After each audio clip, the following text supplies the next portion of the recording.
जेस प्रेम गावहि सुनहि तिनका सदा उछाल मंगलाय तन राम जसु।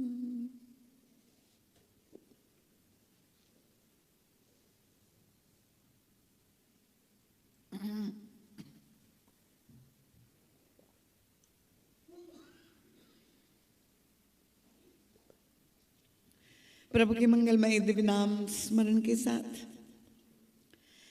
सर्वप्रथम मैं अपने परमाराध्य प्रातः स्मरणीय परम वंदनीय अर्चनीय श्री सद्गुरुदेव भगवान की अत्यंत कृपामयी मंगलमयी तेजोमयी प्रकाशमयी ज्ञानमयी आनंदमयी रसमयी दिव्य चिन्मयी उपस्थिति को यहाँ पर प्रत्यक्ष रूप से अनुभव करती हूँ और श्री सद्गुरुदेव भगवान के अत्यंत कोमल कल्याणप्रद परम पुनीत पाद पद्मों में अपनी प्रणति अर्पित करते हुए सिर रखकर साष्टांग दंडवत प्रणाम करती हूँ और यही गुरु चरणारविंद में अंतर हृदय से प्रार्थना करती हूँ आप ही का एक अत्यंत लघु यंत्र बनकर आप ही का संदेश सभी भक्तों के समक्ष रख सकूं ऐसे बल बुद्धि विद्या और विवेक देने की कृपा करें। नाम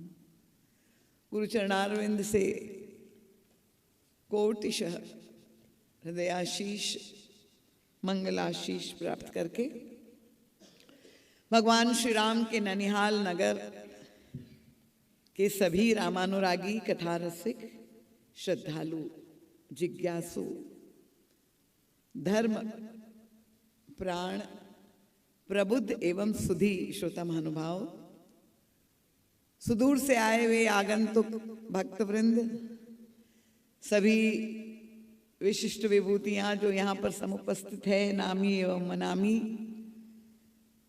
अग्रिम पंक्ति से लेकर अंतिम पंक्ति तक सबका नाम ले पाना संभव नहीं है पर भगवत कथा श्रवण करने के लिए आप लोग सभी यहाँ पधारे हैं तो आप सभी मेरे लिए समान रूप से विशिष्ट ही नहीं अति विशिष्ट है।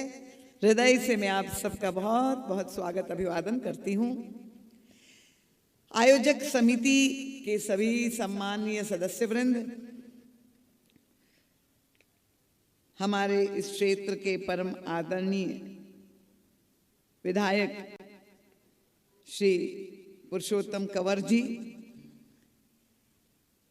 यद्यपि मैंने पंक्ति भेद किया है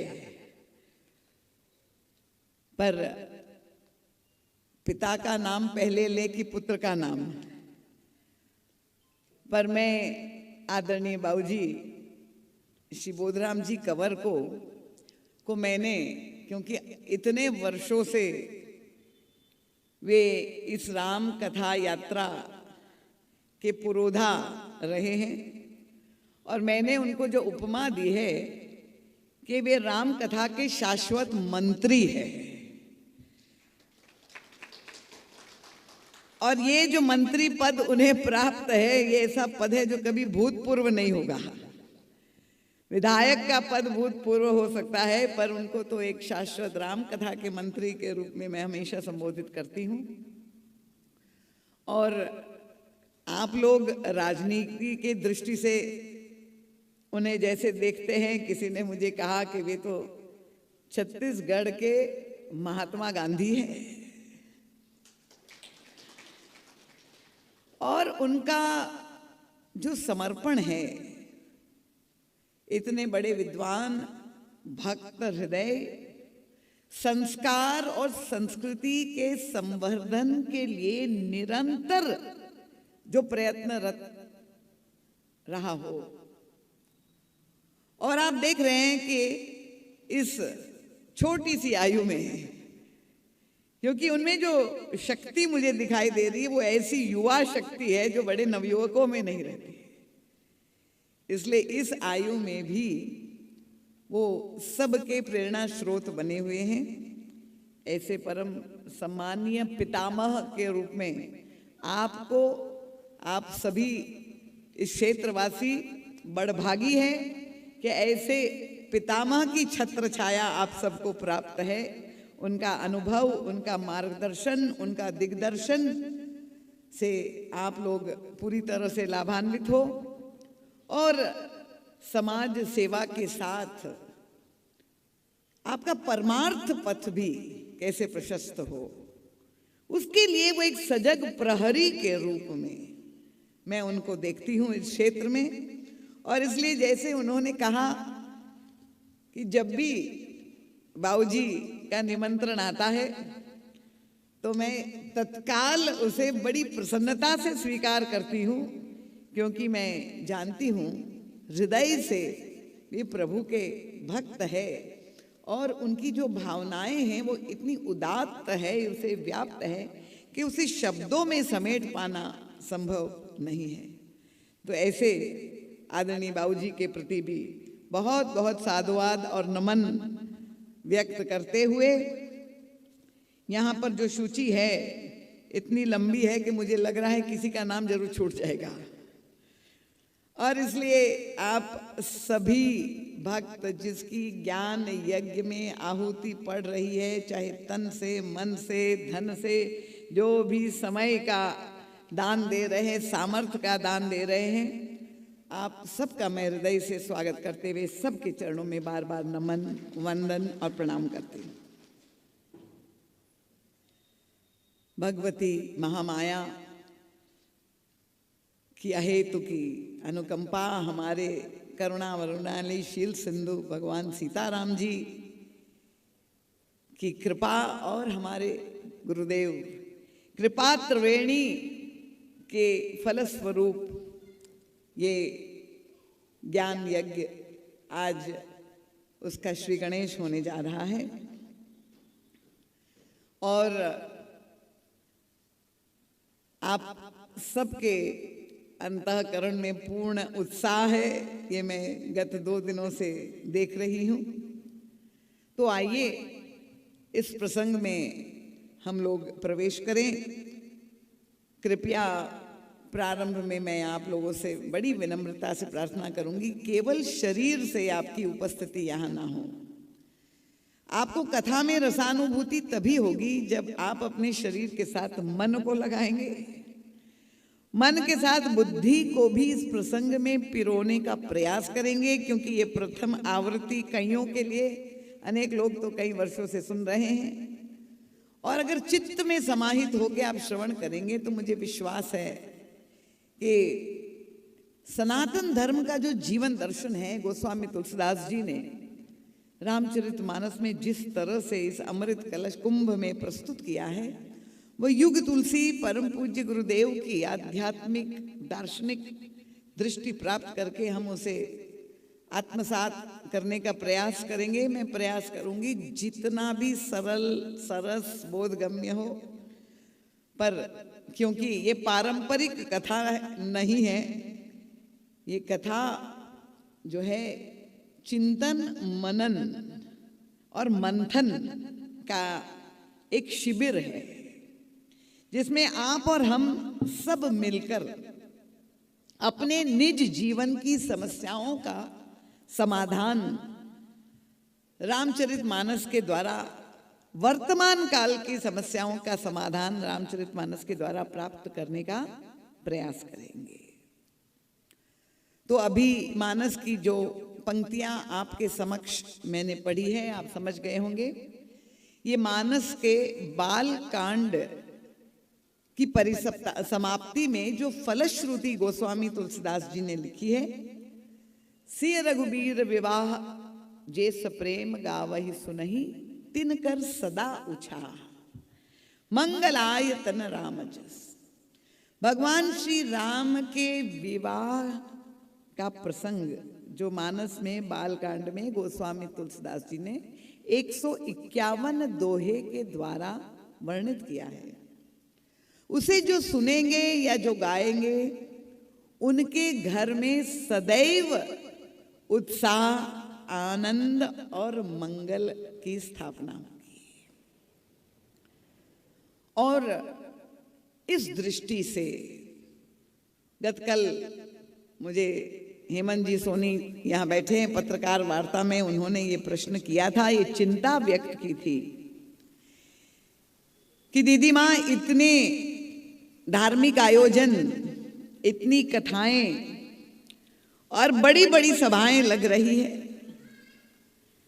पर उसका प्रभाव समाज में, व्यक्ति और सामाजिक जीवन में ऐसा नहीं लग रहा है कि कोई नैतिक मूल्य बढ़ रहे हो, अपराध और हत्या कम हो रही हो, अशांति कम हो रही हो, बल्कि विपरीत ही वातावरण समाज में दिखाई दे रहा है। तो मैंने अत्यंत संक्षेप में एक दृष्टांत के द्वारा उनको संदेश दिया था। आज अखबार आपने जिन्होंने पढ़ा हो, नवभारत टाइम्स और पत्रिका में, उन्होंने उसका उत्तर संक्षेप में लिखा है। और गोस्वामी तुलसीदास जी, अगर आपने नहीं पढ़ा है तो मैं आपसे बता दूं, मैंने उनसे यही कहा कि आयोजन लाखों हो रहे हैं, पर उससे समाज में की व्याप्त अशांति, अपराध कम नहीं हो रहा है, ये उनका प्रश्न था। तो मैंने जो उनको उत्तर दिया था कि दृष्टांत के द्वारा, जैसे कोई व्यक्ति बड़ा गणितज्ञ हो और वो जानकारी ले ले कि भारतवर्ष में पूरे जितनी भी छाता बनाने की फैक्ट्रियां हैं उसमें एक वर्ष में कितने छाते बने, और उनको पता लगा कि इस साल 10 करोड़ छातों का जो है निर्माण हुआ फैक्ट्री में। अब 10 करोड़ छाते जब बने और वह व्यक्ति अगर प्रश्न पूछे कि बताइए इतने छाते बने पर वर्षा तो नहीं रुकी, तो क्या यह उनका सोचना ठीक है?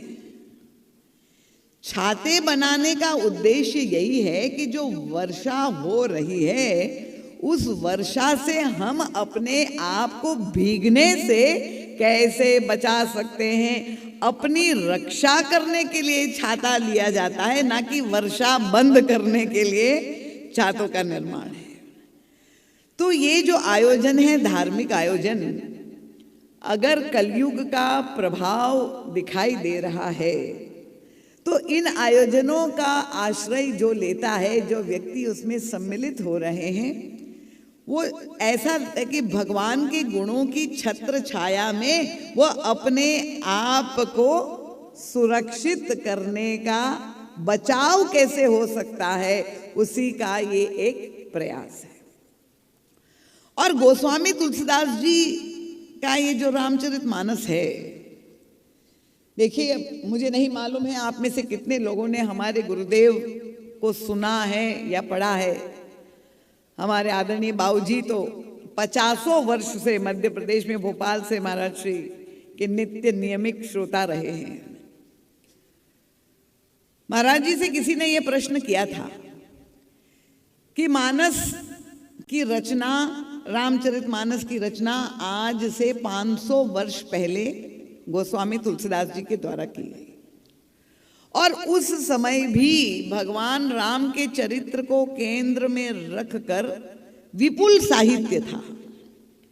हर विधा में आपको साहित्य मिलेगा, पर ये इतने साहित्य में गोस्वामी तुलसीदास जी ने जब एक और ग्रंथ की रचना की, वाल्मीकि जी ने भी रामायण लिखा, अन्य भी अनेक रामायण हैं, तो इन सारी जो है साहित्य की श्रृंखला में क्या गोस्वामी तुलसीदास जी का साहित्य एक और कड़ी है?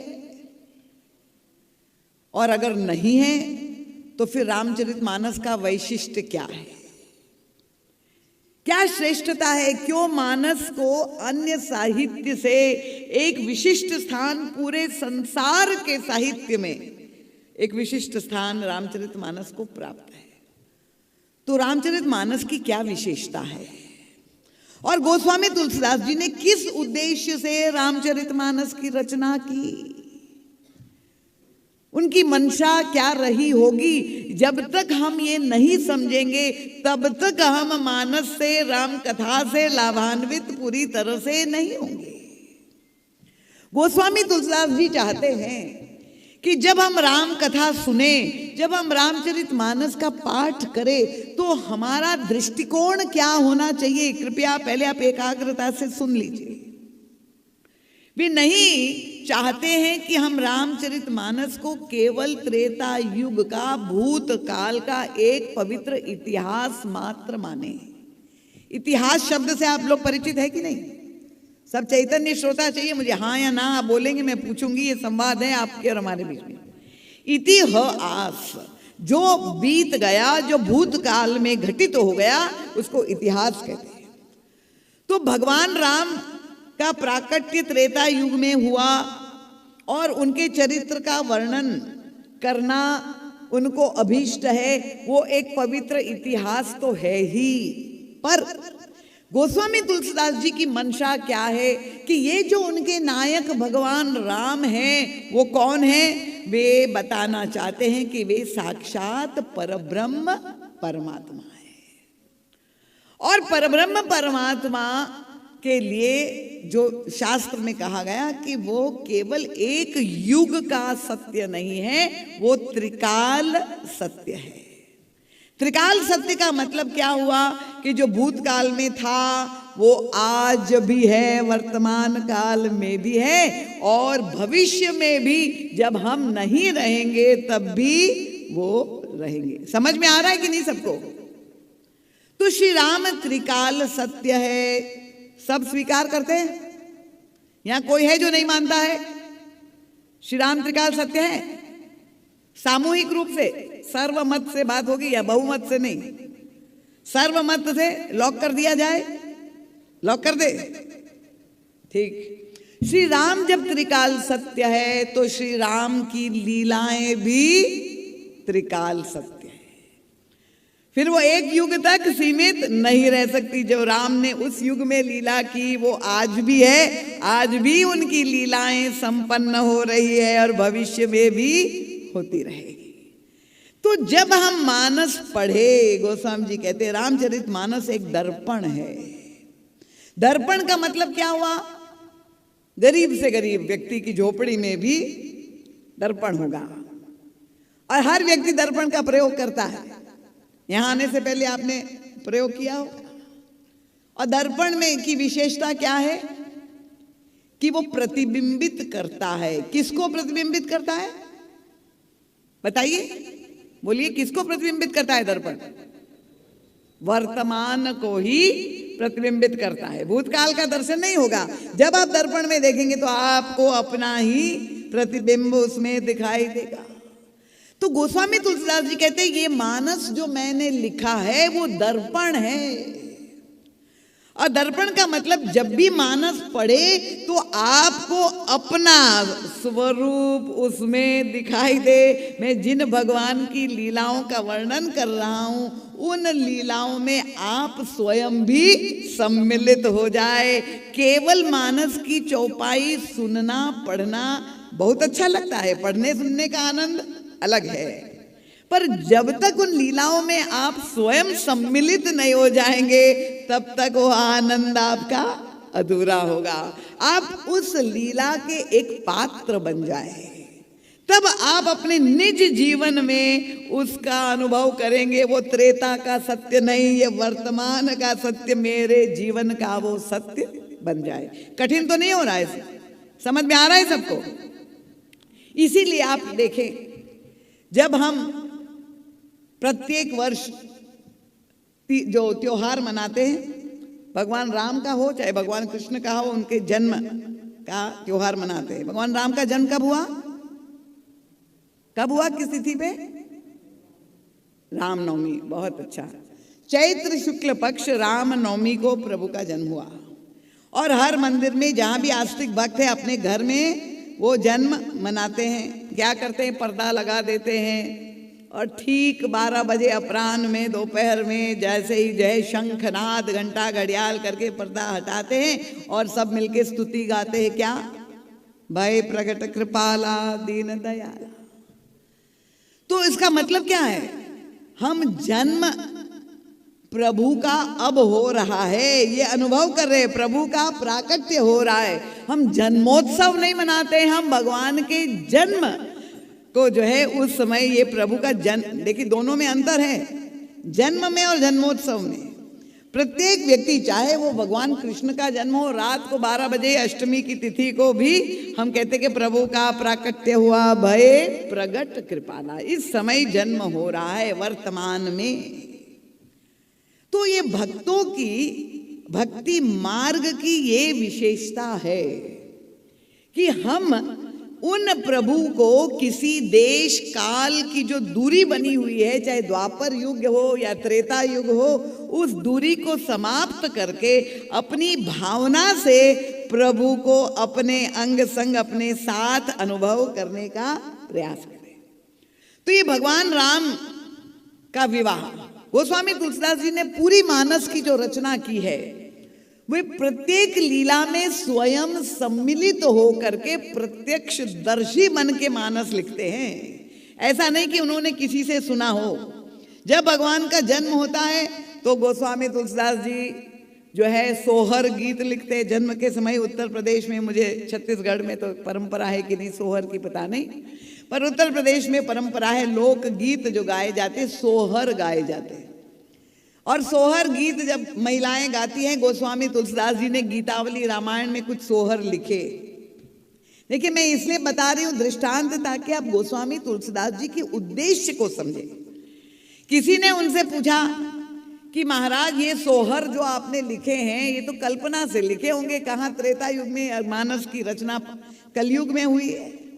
गोस्वामी जी ने कहा नहीं, ये सोहर गाए गए थे, मैं दावे से कह रहा हूं। तो कैसे हो सकता है भाई, आप त्रेता युग में, तो उनका मैं इसलिए दावे से कह रहा हूं कि उन गाने वालियों में मैं भी सम्मिलित था, यही गाए गए थे। अरे वहां तो कौशल्या अम्बा के महल में कोई पुरुष तो नहीं जा सकता है, महिलाएं सब गाती है गीत। आप कैसे, तो उनका नाम मैं स्वयं था, कैसे उनका तह तुलसी मिली का, मैं तुलसीदास के रूप में, मैं तुलसी बनकर, नारी बनकर के अंदर घुस गया था प्रवेश करके, और मैंने स्वयं ये सोहर गाए जब प्रभु का प्राकट्य हुआ। तो प्रभु की लीला में हम सम्मिलित कैसे हो, ये भगवान श्री राम के विवाह का मास है। वैष्णव परंपरा में ये धनुर्मास पूरे महीने भर जो है प्रभु के विवाह का उत्सव मनाया जाता है रामानुज संप्रदाय में। और गोस्वामी तुलसीदास जी ने तिथि लिखी है कि ये अगहन का महीना, मार्गशीर्ष का महीना, और पंचमी की तिथि, शुक्ल पक्ष की पंचमी तिथि को भगवान श्री राम का पावन परिणय विवाह हुआ। और ये विवाह आज भी अयोध्या में, मिथिला में, सभी मंदिरों में बड़े धूमधाम से मनाया जाता है। बारात निकाली जाती है। और अयोध्या में तो एक मंदिर है ब्यौती भवन, वहां तो हर महीने की पंचमी पे भगवान का विवाह का उत्सव मनाया जाता है। कि भक्त लोग चाहते हैं कि जब भगवान के विवाह गाने से, पढ़ने से हमारे जीवन में हमेशा मंगल, उत्साह, उत्साह, आनंद रहेगा, तो वो 12 महीने जो है विवाह मनाते हैं। पंचमी तिथि को पद गायन होता है, प्रभु का विवाह का आनंद लेते हैं। वो मुझे संस्मरण याद आ गया। देखिए भक्तों की भावना, ये कला अगर हम सीख ले, जीवन जीने की कला कथा के द्वारा, तो हमारे जीवन की भी समस्याओं का समाधान हो जाएगा। एक भक्त, अगहन महीना प्रभु के विवाह की तिथि आ ही रही है, तो जब निर्धारित पंचमी तिथि के वो जो है पंडाल मंडप बनाने लगा। बेचारा भावग्रस्त था साधारण, तो जो भी उसके पास बांस, बांबू, कुछ फूल, पत्ती, चमकीले पेपर इत्यादि लेके उसने मंडप बनाया। किसी ने देखा, उनका भले मानुष ये क्या कर रहे हो? उसने कहा तुम्हें पता नहीं, भगवान राम का विवाह होने वाला है, कल तिथि है, इसलिए मैं मंडप बना रहा हूं। तो देखने वाला हंसने लगा, उसने कहा, तुमने रामायण में पढ़ा है त्रेता युग में महाराज जनक का मंडप कैसा था, सोने का, हीरे माणिक मोती जड़े हुए थे, इतना हरित मनिन के पत्र फल, पद्मराग के फूल, रचना देखी विचित्रति मनु विरंची कर भू। इतना दिव्य मंडप, और कहाँ तुम्हारा घास फूस का मंडप। तुम क्या कल्पना कर रहे हो कि भगवान राम आएंगे तुम्हारे मंडप में? तो उस भक्त ने बड़ी मीठी बात कही। उसने कहा, महाराज जनक का मंडप बड़ा श्रेष्ठ रहा होगा, सब वस्तुएं उसमें रही, पर महाराज जनक के मंडप में एक कमी रह गई थी, और इस कमी को पूर्ण करने के लिए मैं ये मंडप बना रहा हूं। अब और आश्चर्य हुआ, उस भक्त की ओर देखा, भैया क्या कमी रह गई थी महाराज जनक के मंडप में?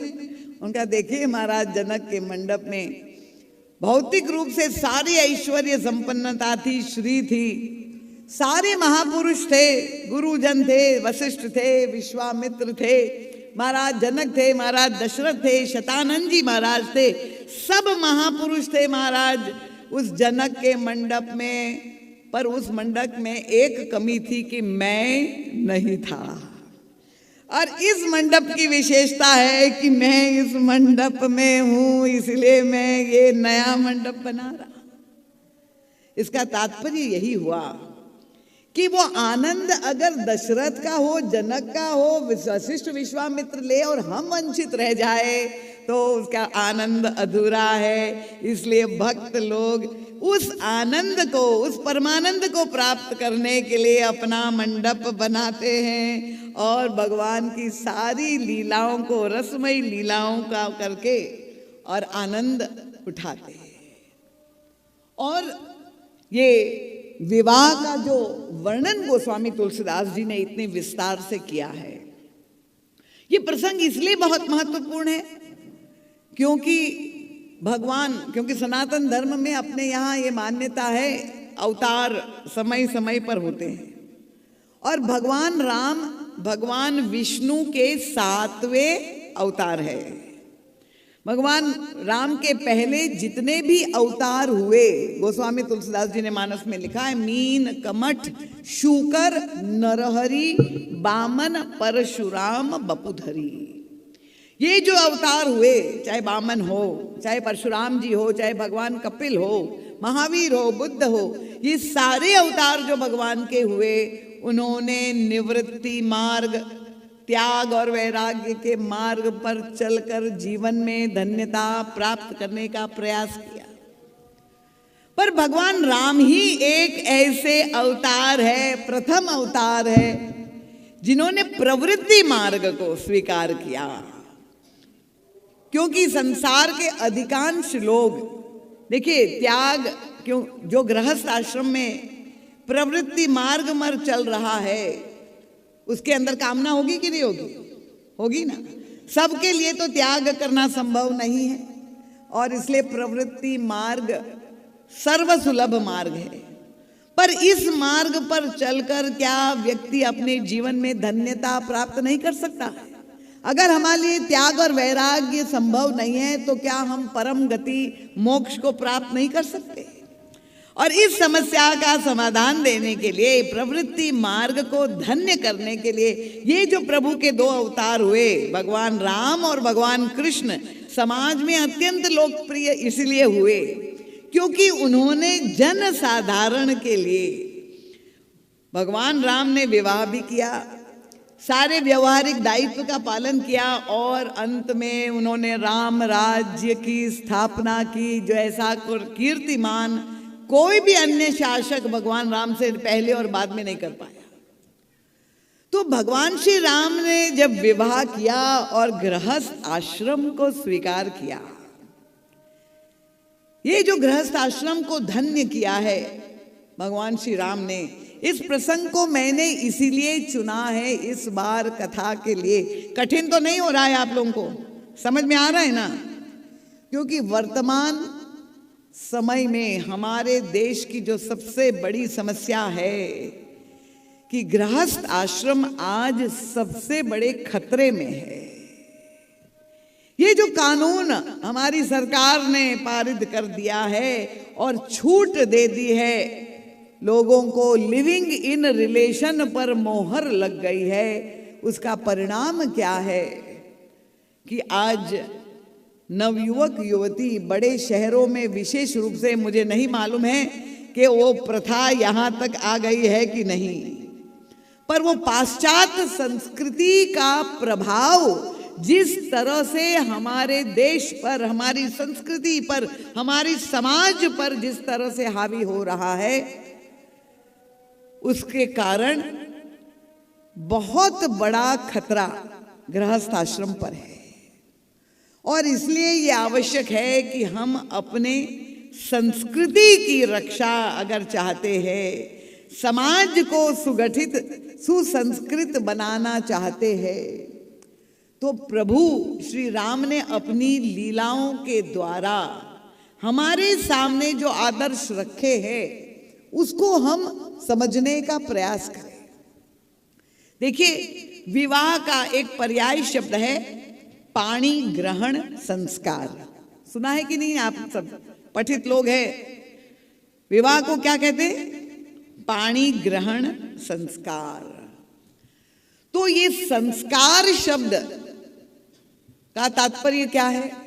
पहले वहां से आप लोगों को पूछना शुरू करें, तब तो मुझे पता चले कि मैं कितने आगे बढ़ सकती हूँ। संस्कार शब्द तो आपने सुना है, ये संस्कार चैनल भी है। तो संस्कार का तात्पर्य क्या है? अब कोई व्यक्ति अगर चलना, बैठना, बोलना नहीं जानता है, कैसे समाज में बोलना चाहिए, कैसे चलना चाहिए, कैसे उठना बैठना चाहिए, तो उस व्यक्ति को हम क्या कहेंगे? ये व्यक्ति बड़ा असभ्य है। इसका मतलब क्या हुआ? दृष्टांत आपको दे। जैसे आप किसी मंदिर में गए और भगवान की बहुत सुंदर प्रतिमा, श्री विग्रह है, इतना आकर्षक कि आपको मन बार बार दर्शन करने को होता है, चित्त को आकर्षित करता है, हृदय को आकर्षित करता है। वो प्रतिमा को जब आप देखेंगे तो आपको ये तो समझ में आ जाएगा कि ये जो मूर्ति का निर्माण हुआ है वो कहाँ से हुआ है। जिस शिला से मूर्ति का निर्माण हुआ है वो शिला तो किसी खदान से, वो पत्थर जो निकला होगा वो किसी खदान से ही निकला होगा, क्योंकि यहाँ खदान है तो आप लोगों को समझने में कठिनाई नहीं होगी। तो वो पत्थर जब निकला उसके बाद क्या है भूमिका शिल्पकार की, मूर्तिकार की, कि वो अपनी छीनी हथौड़ी ले करके और उस पत्थर में, उसमें मूर्ति को आकृति देता है। और वो इस तरह से तराशता है उस पत्थर को कि उसमें सौंदर्य आ जाए, उसमें आकर्षण आ जाए और वो एक दिव्य प्रतिमा बन जाए।